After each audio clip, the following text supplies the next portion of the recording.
Hello, everybody. I'm Ross Pitt Shark Hunter.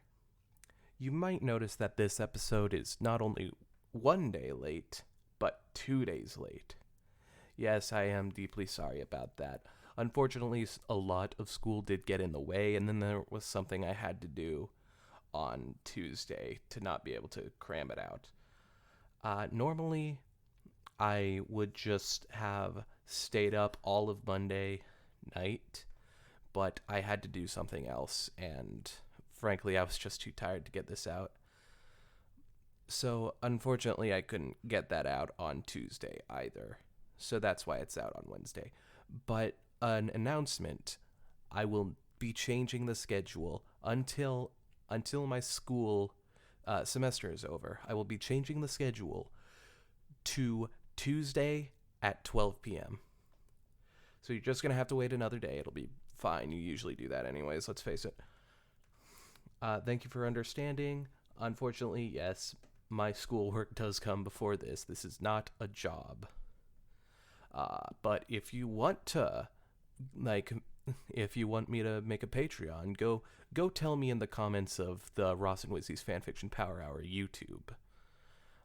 That'll be the best way to get a hold of me. Maybe you could try and email me if you have it. But yeah, that's about it.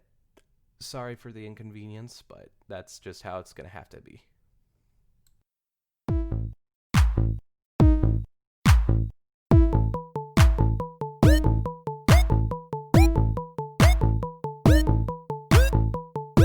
Boo! Hello there, everybody. I am Ross Pete Shark Hunter. Joined with me today is Wheezy Puff.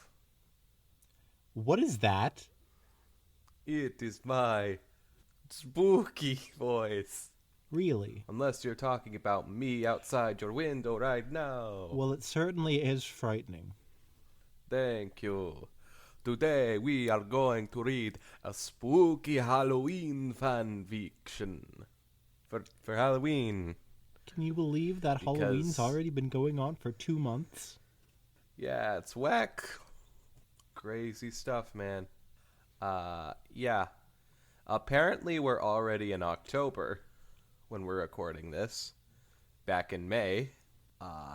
Didn't realize until a few days ago. Had to really rearrange the schedule that I had, but, oh well. I'm just glad that I get to read the first Halloween fic. Yeah, good for you. He's so jealous.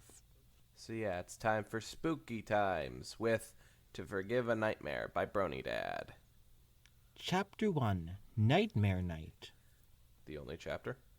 As the sun disappeared beneath the horizon, Princess We're gonna be here for 2 Celestia... What? I just said we're gonna be here for 2 hours. Princess Celestia sat back on her haunches and sighed deeply, turning her gaze to the blanket of stars far above. She smiled. There was a certain degree of serenity in these first few moments after her day had ended, but it was always accompanied by a small measure of heartache. The pale surface of the moon slowly began to rise over the city, and with it rose Celestia's sadness. She remembered all those nights that she had risen the moon herself, all those nights that she had spent alone. At that moment, Celestia would have done anything to make those memories fade away, never to return. It seemed wrong to her that so many happy memories, such as those of her 100th birthday, oh, she is old, had grown so... Oh yeah, she's really old. had grown so faint, and yet the painful ones stubbornly remained crystal clear. But then her thoughts strayed to Luna, and the sadness dissipated as quickly as it had come. Her smile returning, Celestia looked up at the moon, knowing that her sister was gazing upon it as well. She wasn't alone any more. When she sat on her throne, Luna sat by her side. When she walked the castle's corridors, Luna walked alongside her. When she slept at night, Luna watched over all. After 1,000 years of feeling isolated, Celestia finally had her sister back. So, when did Cadence come into the picture? Oh, way later. Okay. She's still super young. Aw. Finally, some pony to share her life with, and there was no other feeling in the world that could compare. With these happy thoughts, Celestia leaped from the tower she had been perched on and spiraled down to the castle gardens. Her smile widened as she pranced among the beautiful wild flowers and hopped over a small stream. She always enjoyed the night because it helped her feel closer to her sister. But tonight was a special night. Celestia had been looking forward to this night for a long time. Tilting her horn, she opened the gates and exited the garden. As she followed the path towards the castle, she heard a rustling in the nearby brush. Rustle. Don't know where I got that small from, but sometimes Who things knows? just pop into my mind. Sometimes God just gives you ideas. Celestia slowed to a stop and perked up her ears. After a moment of silence, she heard another rustle and the faint sound of a hoof step. Who should be Celestia? It should be Because you. I think Luna's the main character. Oh. Huh. It's kind of painting it as Celestia. You want to be Luna and I'll be Celestia then?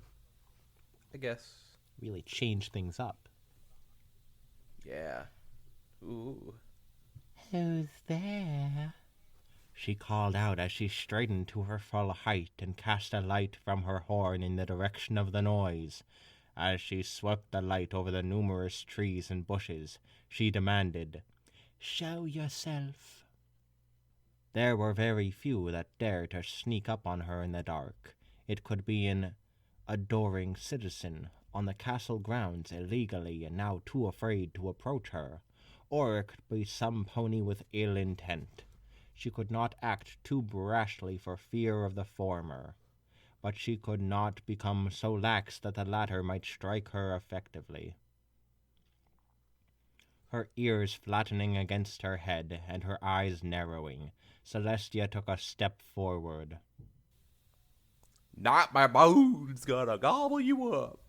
What the heck? What the heck? What? You're really gonna maintain that voice?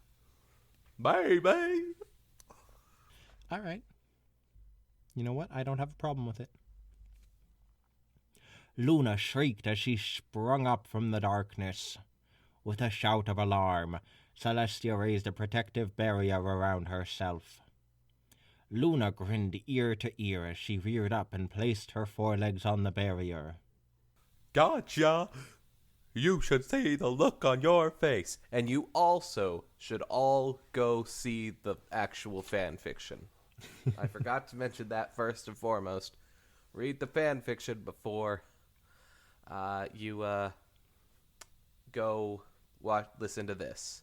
But I suppose you're already listening to this, so, whatever. Or just read along with us. I think that's probably the best. Oh, that's a good idea. I like to do stuff when I'm listening to podcasts, Wizzy. I don't have time to read it along with us. I mean, that is doing something, you know? Yeah, but I like to do other things. Yeah, I get what you're saying. She tapped the barrier with her hoof and then laughed so hard that she fell over. Amused, Celestia lowered her shield and watched her little sister slowly gain control of herself. Happy Nightmare Night, Luna. Link, the blood moon rises once again. Be careful. Lord. Ever since she had paid Ponyville a visit and had learned how much ponies loved her and enjoyed Nightmare Night, Luna had become extremely festive on this particular night. Is this based on actual canonical stuff? Yep. Okay, because I've seen a lot of fanfics that just say oh, Luna loves Nightmare Night, and it's it makes sense, but I wasn't sure if it was canon. Yeah, it's based off of her. Awesome. I used to hate Luna, and then I got to voice her a bunch and got to know her as an actual hero, protagonist, and I like her. I see. I know you don't like her, but like, She's the worst. I'm kidding. Of course, she's all right. Celestia really didn't mind. Even after last year's debacle, a little bit of cleaning up was worth it just to see her sister this happy. And you are as well, sister. Luna said as she climbed back to her hooves. Are you excited about tonight's dinner party? Celestia smiled as Luna began trotting in place anxiously. Not as much as you, apparently. Oh, Sally, I can't wait. Sally. What a name. Sally. It's Lulu and Sally. Luna took her hooves in her own. It's going to be so much fun. I'm sure it will. Celestia cocked an eyebrow. And no pranks on the dinner guest this year, correct? Luna's cheeks grew crimson. Do not worry, sister. I learned my lesson last year. Satisfied, Celestia nodded and led the way back to the castle. They swiftly trotted through the corridors decorated with fake webs and rubber spiders and made their way to the royal quarters. As Celestia opened the door to her room, Luna suddenly asked, What are you going to wear tonight? Celestia shrugged. I'll probably wear the same dress I wore last year. Luna rolled her eyes. I knew you were going to say that. She indicated her room. So, I made you a special costume. A costume? Celestia repeated, surprised. It's not midnight, Sally. Luna said as she opened her door. Get into the spirit. I get it. Spirit, ghosts, nightmare, I get it. It's a pun. Yeah, no. Celestia scowled. I am in the spirit. Didn't you see the decorations in the hall? Or the throne room? I've been looking forward to this night as much as you. You just said earlier not as much as you. Get your facts straight, Celestia. Yeah, Celestia, you suck, man. Then come, try on your costume. Luna urged as she entered her room. Luna, I haven't worn a costume on Nightmare Night for over 1,000 years. Then change it up. Celestia stated as she followed her sister inside. No pony expects me to dress up anymore. And besides, it will feel strange. You just need to get used to it again. Luna grinned jovially. You haven't worn a costume in 1,000 years because I wasn't here to make you. But now I'm back. And here's your costume. Oh, man. I'm slowly turning into the Mad Hatter. I love the Mad Hatter. Celestia stared at the large yellow ball that sat on Luna's bed. What is it? Luna laughed. I think you of all ponies should recognize it. It's the sun, Sally Belly. You added the belly. Come on. I did. I did do that. Honestly, the character is kind of seeming to fit that voice. The sun? Why, I haven't seen that in 1,000 years. Wow, you really don't get out, do ya? Why do you think I'm so pale? Luna levitated the costume into the air so she could get a better look at it. Sure enough, it was a large yellow sun. Yep, that's a sun, all right. Complete with a ring of triangular flaps glued around its diameter. You want me to wear this? Celestia blinked. I look foolish. No, you won't. Luna argued. You'll look cute. Celestia shook her head. Can't I just wear my dress, and you can dress up like last year? I don't mind. I enjoyed myself plenty watching you have fun. It really meant the world to me. Giving her a pouty face, Luna pleaded. Oh, come on, Sally. Last year was fun, but I want to celebrate with you. We're together now, and nothing will ever come between us again. I want you to have fun with me tonight. And in related news, I can tell that Ross is really having fun with that voice. No, darling.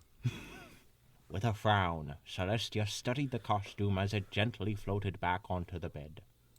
Her sister was right. Tonight was worth celebrating. After the last 1,000 nightmare nights in which she had hosted the costume party with a terrible emptiness inside, she could finally cut loose and enjoy herself. She needed to let go of the past and begin living in the present. And besides, her sister had made this costume for her and had been excited about its reveal. The least that she could do was humor her. All right, Luna. I'll wear it. Like a torch being lit, Luna's face instantly brightened. Let's put it on. Before Celestia could reply, the costume was soaring straight toward her. She caught a brief glimpse of the chicken wire frame through the opening, and then her vision was obscured by the yellow vinyl fabric. Vinyl! I miss vinyl. I know you do. Lower your head up there. Luna instructed. Oh, watch your horn. There you go. How do you like it? Luna turned and faced the mirror. She looked very round. The yellow ball engulfed all of her body. Just like the sun will engulf all of your body soon as it crashes into the planet. I don't know where that came from. I'm sorry. You should be sorry. I'm offended now. Man, I do feel sorry. Leaving only her head, shoulders, legs, and tail visible. As she shifted her... shoulders, knees, and toes. You had to do it. You couldn't resist. I had to do it. I can tell you're feeling very silly tonight. Oh, very, very, very silly. As she shifted her weight, the triangular flaps flopped about almost comically. Flop, flop. It's very prominent. Giggling, Luna nodded. You'll definitely be the center of attention tonight. She beamed. Just like the bright, shining star that you always are. Is Luna pranking her with this ugly suit? Possibly. I feel like she's pranking her. Could be. Despite her misgivings about her costume, Celestia smiled. I love it. Thank you, Luna. As Luna opened her closet, Celestia asked, What are you going to be? Oh, I'm going in your dress. Oh my god. Imagine that. That would be pretty funny. Instead of answering, Luna fastened a cape around her neck and then turned and showed her a pair of fake fangs. Popping the fangs in her mouth, she lifted her cape and drew it over her face. Oh, so she's going as a sexy vampire. I get it.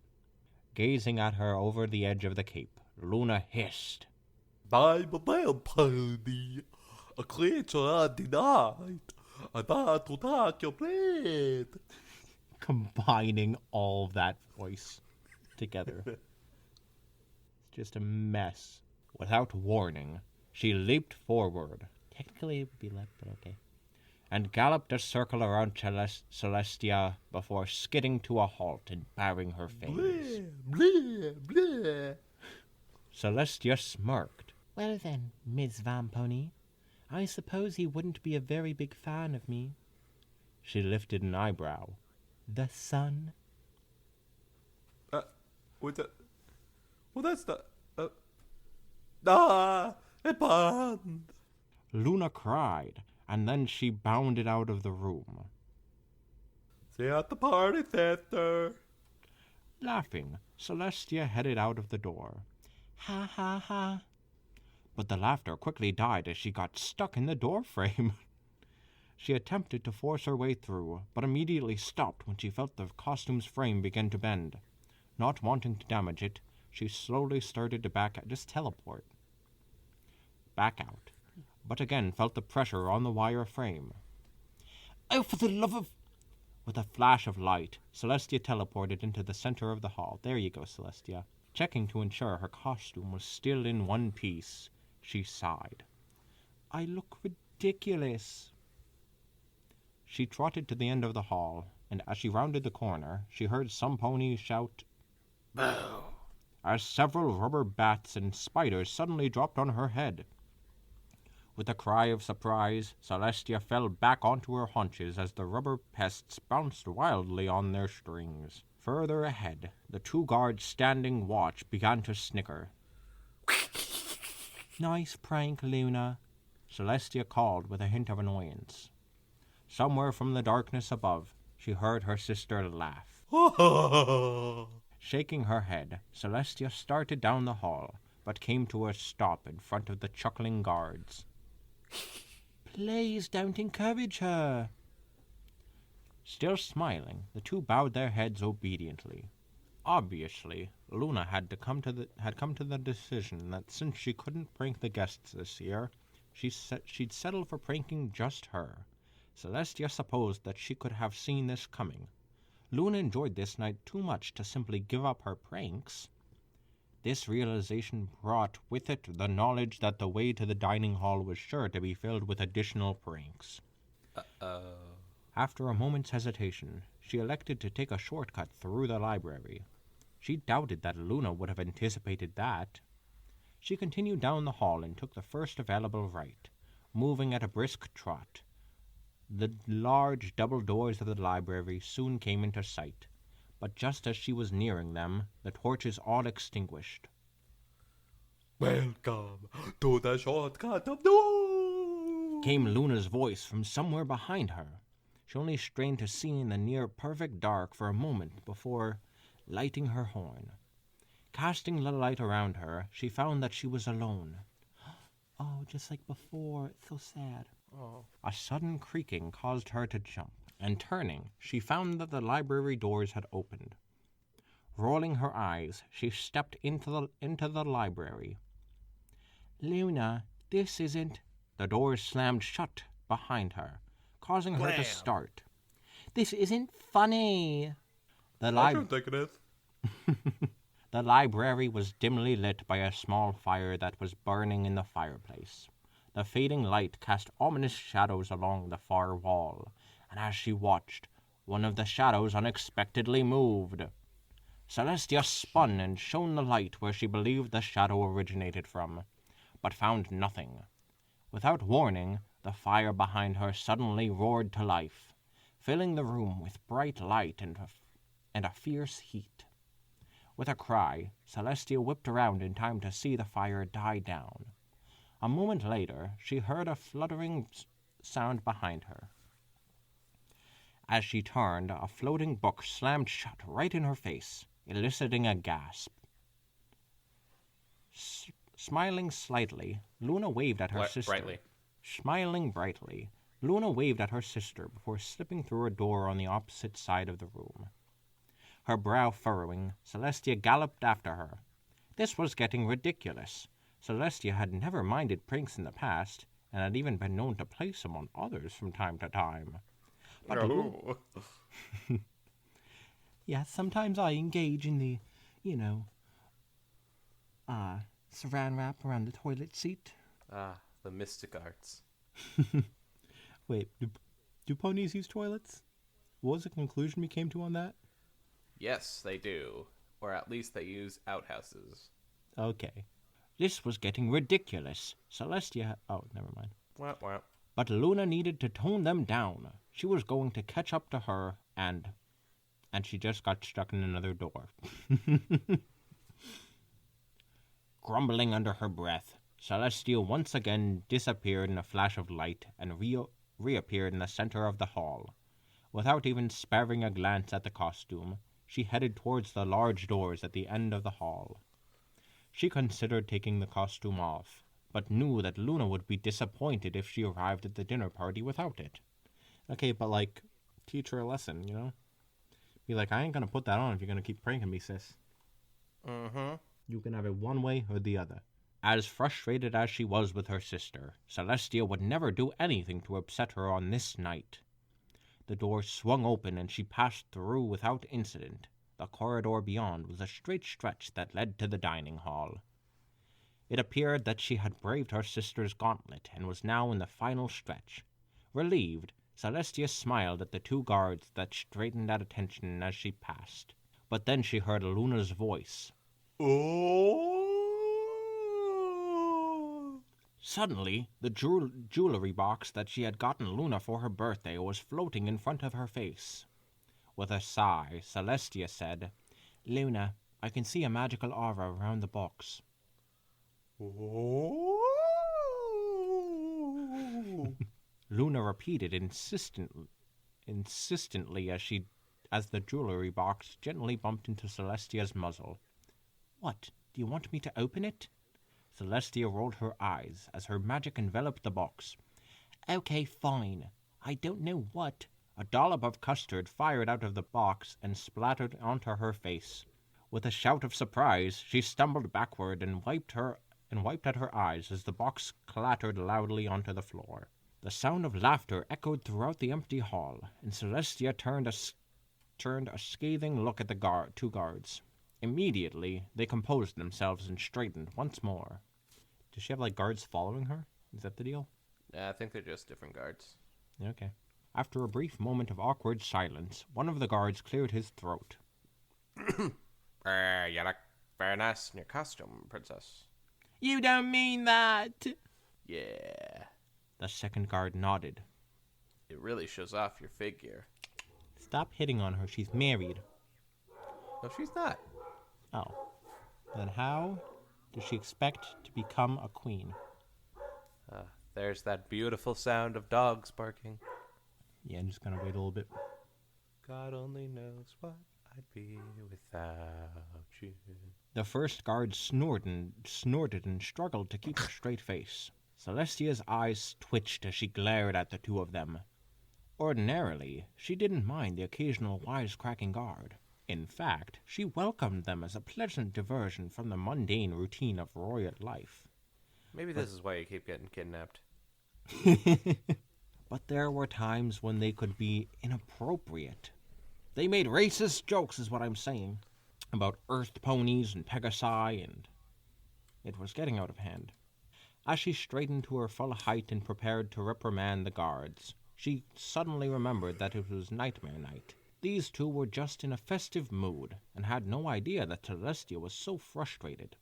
It would be unfair for her to punish them when she herself had encouraged the jovial atmosphere that had gripped the castle this night.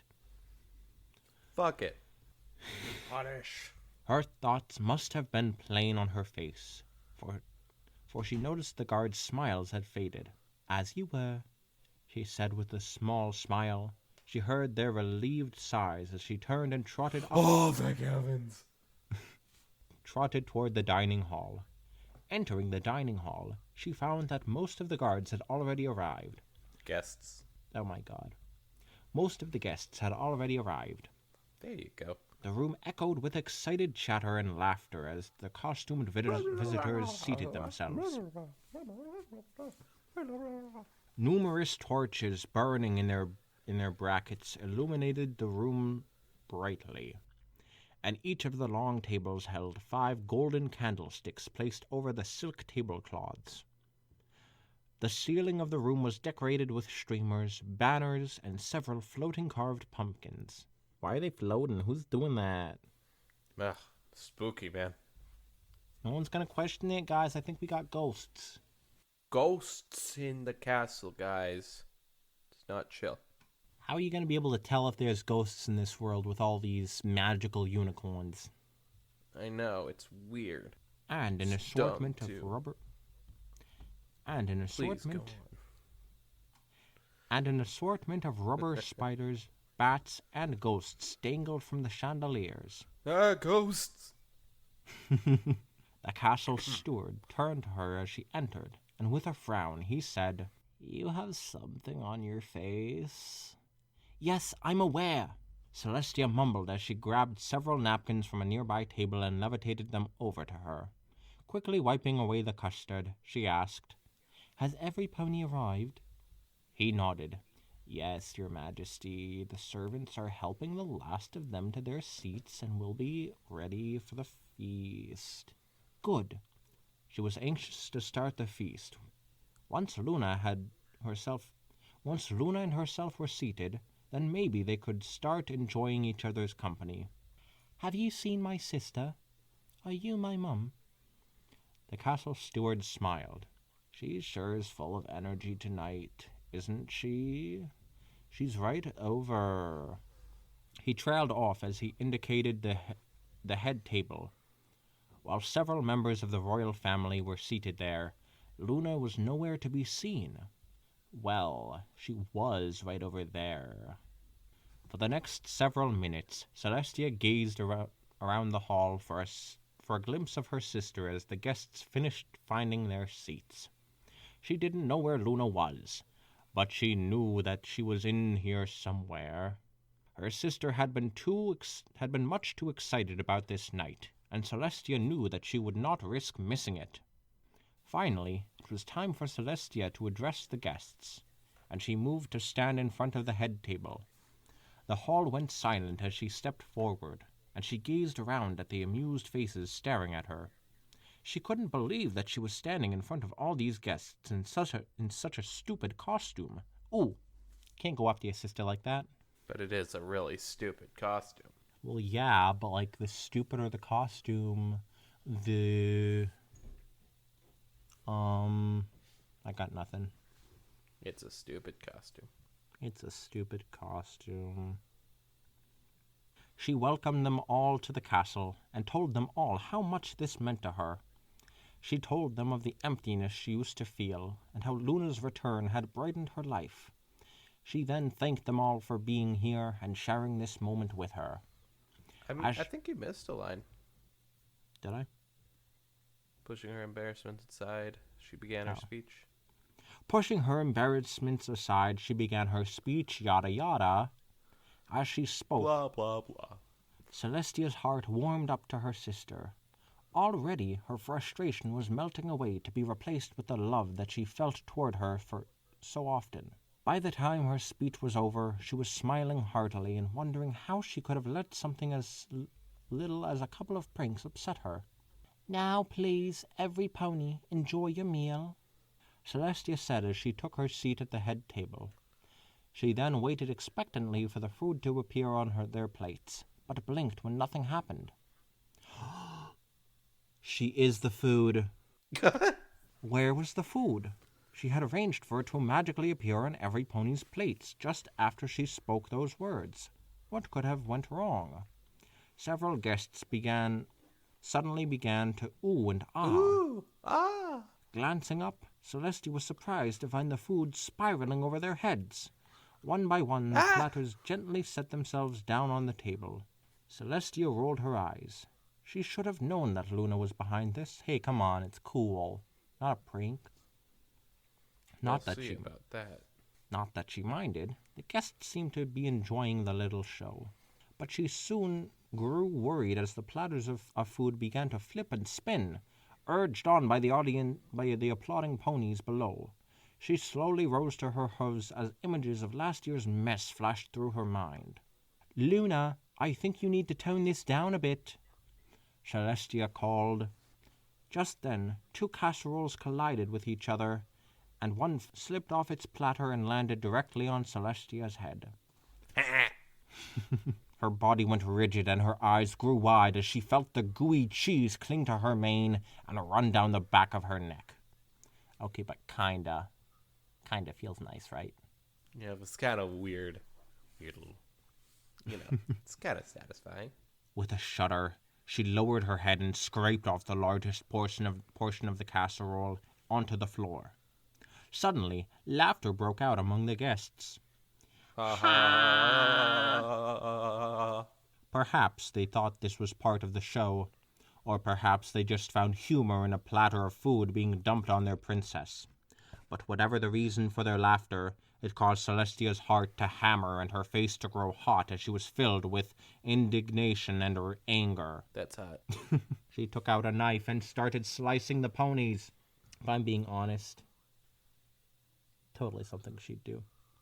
Yeah, definitely. She turned her gaze upwards and spotted Luna hovering far above. a hoof over her mouth and her face a mask of horror. She couldn't believe that this had happened. She had warned Luna of this very thing, and still Luna had caused another mess. Exactly. That's why I think she needs at least another 5,000 years. On the moon? Yes. Oh my goodness. Never before had she lost her temper in front of an audience, but now she was frighteningly close. Spinning on her hooves, she quickly trotted to the castle steward, who was staring at her in shock, and instructed him to make sure the dinner went as planned. Then she hurried out of the dining hall. Back in the corridor, the two guards that had laughed at her misfortune earlier gasped as she came into sight and rushed to her aid. But before they could say a word, she teleported and reappeared in her room. Looking in the mirror, she felt a new wave of anger at the sight of herself. She turned and tried to enter the bathroom, but got stuck in the doorway. What? Gotta take a little poop. But got stuck in the doorway again. With a shriek of rage, she teleported the detestable costume off of herself and let it crash to the floor and the other side of the room, and crashed to the floor on the other side of the room. She then spent the next half hour washing her mane and scrubbing the back of her neck. Yeah, that must suck being a pony. Yeah. Get so much stuff stuck in your fur. Finished. But hey, you're a horse. You could just lick it off. Not on the back of your neck. Oh, they have long tongues, I'm sure. I don't know many animals, or at least mammals, that can actually lick the back of their neck. I wonder if giraffes can. They have long tongues, but they do have long necks. I wonder love how giraffes, long by it the takes way. a giraffe to swallow. 3. Maybe 4. Sounds about right. Finished, she started back out into the hall, but paused as her eyes landed on the costume. A wicked grin suddenly formed. Her sister wanted to play pranks, did she? Well, two could play at this game. Scheming her revenge, Celestia disappeared in a flash. She suddenly appeared in the kitchen, where a servant was setting various cakes and pies in a line for dessert. As the servant gasped in surprise, Celestia lifted a large cream pie from the table. I need this. Thank you. But, Princess, that's for... But Celestia had already disappeared. The servant harumphed. Harumph. I swear. Those princesses and their appetites. Fat asses. Oh, someone's getting fired. Entering Luna's room, Celestia pondered where she could leave the pie. Her first thought was to dump it on Luna's bed and cover it with the blankets. She knew that Luna would be exhausted after the night was over, and would undoubtedly climb into the bed without looking. After several minutes of debating, she finally decided to leave the door slightly ajar and set the pie carefully on top. Slightly ajar. What? Slightly ajar. I'm just thinking of new ways to say ajar. Please go on. Ajar. If you're Spanish. Celestia grinned as she imagined Luna walking in unsuspectingly and having the pie splatter all over her head. She would be so wary and would have to take the time to clean herself before she could get to bed. Stepping back to admire her work, Celestia's eyes fell on an open book on Luna's vanity. Recognizing it as a journal, she began to turn away when she caught sight of the date, her breath catching in her throat. But you're looking in her journal? How dare you, Celestia?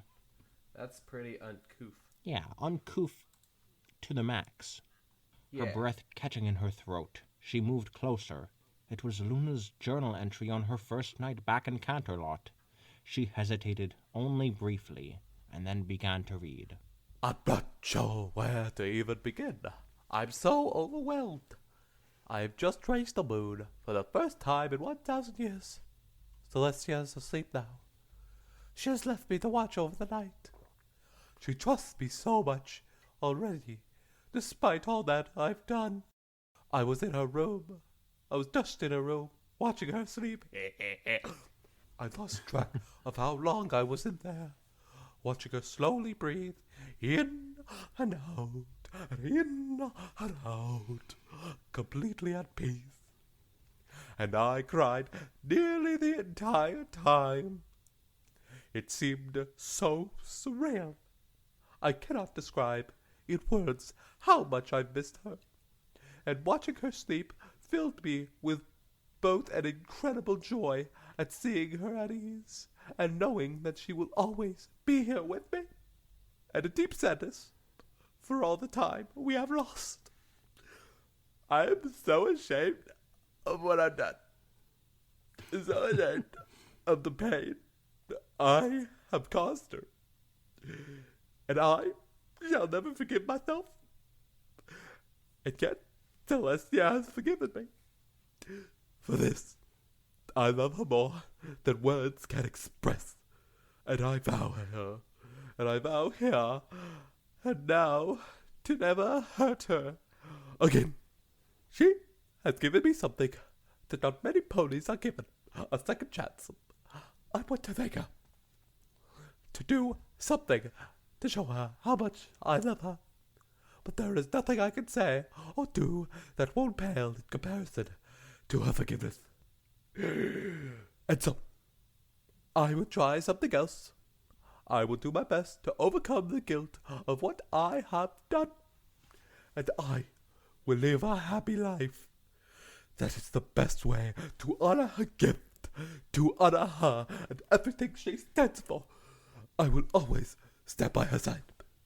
I will always be there for her, and I will always be happy because of her. Tears ran freely down Celestia's face as she lightly ran a hoof over the page. She had always known that Luna loved her and was thankful for her second chance, but to see it expressed in such a way affected her profoundly. Swallowing past the lump in her throat, Celestia retrieved the pie and stepped back out into the corridor. She shut Luna's door and then returned to her room. She set the pie aside and quickly pulled her costume back on. Finished, she turned and looked into the mirror with a smile. She knew now why Luna had chosen the sun. To her sister, the sun represented a new beginning, a new chance, and that was what Luna saw when she looked at her. It wasn't just a stupid costume made of chicken wire and vinyl, except it kind of was. It was a beautiful creation made of love and admiration. And also a stupid costume made of chicken wire and vinyl. Celestia wiped her eyes. It was perfect. Gathering her magic, she teleported to the dining hall. As soon as she appeared, the guests began applauding, happy that their princess had rejoined them. She turned from the crowd to find Luna hurrying toward her. Sally, I'm so sorry. And after you warned... Celestia placed a hoof to her mouth to silence her. You may not speak! You have nothing to be sorry for, sister. It was just an accident that you will pay gravely for. Stab. Luna blinked. You're not bad? When Celestia shook her head, she pushed. Sally, you don't have to hide your feelings from me. I know my pranks were frustrating you, and I saw the look on your face when that casserole landed on you. That voice is so good for this. Thank you. Favoring her younger sister with an amiable smile, she lifted her hoof and lightly touched her cheek. You may frustrate me from time to time, Luna, but I love you far too much to stay angry.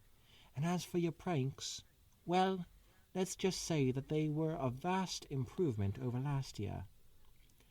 With a giggle, Luna said, I love you too, Celestia.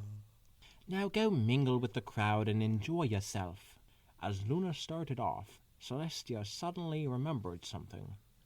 Pulling out the box she had stashed under the head table earlier that evening, she called for Luna to return. I nearly forgot to give you this. She removed a party hat from the box and placed it atop her sister's head. This is your night, after all. Luna beamed. Thanks, Tully. As Luna pranced away, Celestia snickered when she noticed several of the guests pointing at her hat and chuckling. Luna Yeah, you spoke look with stupid. them and laughed as well, completely unaware that the word dunce was written on the hat. Oh my god.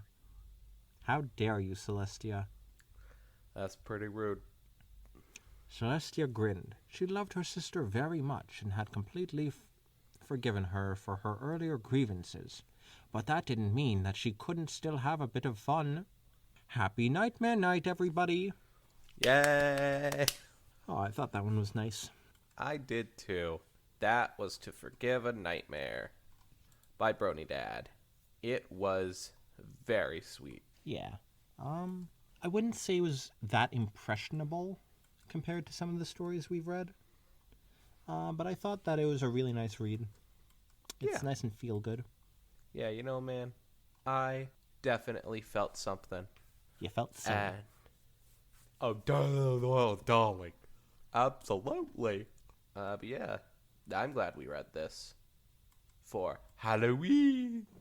Boo! You know, Halloween's coming up soon, you know. And I hope that you all have a great Halloween. Unless you don't celebrate Halloween. In which case, Celebrate Halloween. well, I don't want to say celebrate Halloween. What if it's against their, I don't know, moral code or whatever? Get over yourself. Halloween is Wow, wonderful. You're just mean. No, I am a worshipper of Jack O' Lantern himself. I must spread the word of Halloween. If you don't want to celebrate Halloween, that's okay with me. That's okay with Ross. That's it. Man, Wizzy, you're really prejudiced, aren't you? Only to people who dislike Halloween. AKA prudes. Wow. You kind of suck, Wizzy, don't you? You know what? Sometimes that's okay. Alright, well, the wind's been knocked out of me enough. Expect another Halloween episode next week. Something a bit more scary, I would say. Something a little bit more pinky, should I say? No.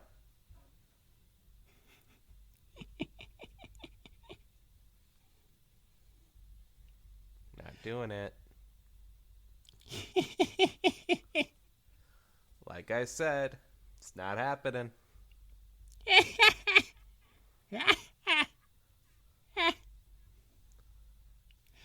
Bye. We're not doing cupcakes.